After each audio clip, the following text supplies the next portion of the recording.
from here on out, there's no more cupcakes. The Angelo State football team will see some of the best teams in the country as the road to McKinney begins on Saturday afternoon over at LeGrand Stadium. 4 days away from the second-round matchup between Angelo State and Bemidji State. Let's take a look at the tale of the tape between the two. It'll be a clash of one of the best offenses in the country against one of the best defenses in the country. Angelo State coming into this matchup Saturday 11-0 overall and riding one of the best seasons in program history. The outright champs of the Lone Star Conference got a much-needed bye last week as the #1 seed in Super Region number 4.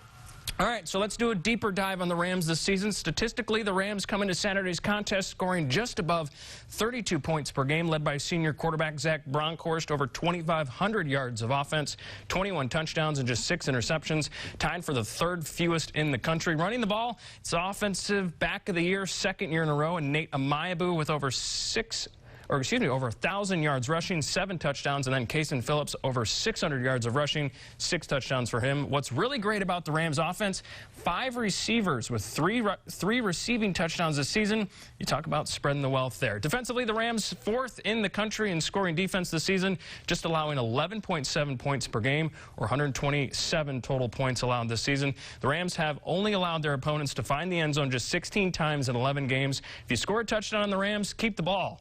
Probably sign it, too.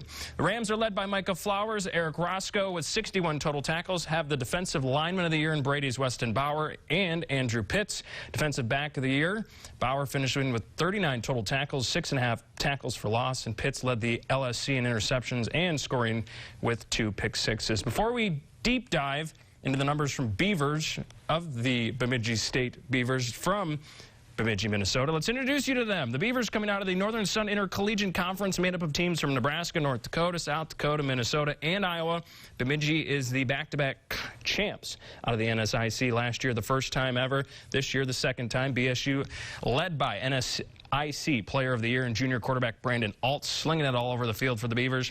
Bemidji coming into Saturday's game with a 10-2 overall record. They call themselves Zone 6 up in Bemidji, and rightfully so. The Beavers are the 10th-ranked scoring offense in the country this season, putting up 475 yards of offense in 12 games this year, good for just below the 40 mark per game. Bemidji led by Harlan Hill nominee Brandon Alt and Brandon Bolio, who's tied for the first in the country with touchdowns number 2 in receiving yards this season. On the defensive side of the ball, they call themselves the Gang Green, as what they are called up in Bemidji. They've allowed just under 17 points per game this season, allowing their opponents to find the end zone 27 times this year, have given up exactly 200 yards of offense in their 12 games they played this season. Last week, the Beavers allowed just 363 total yards of offense to Winona State, but only allowed 7 points. All that considered, on paper, this should be a great one come Saturday afternoon, kickoff from LeGrand Stadium at 1 o'clock.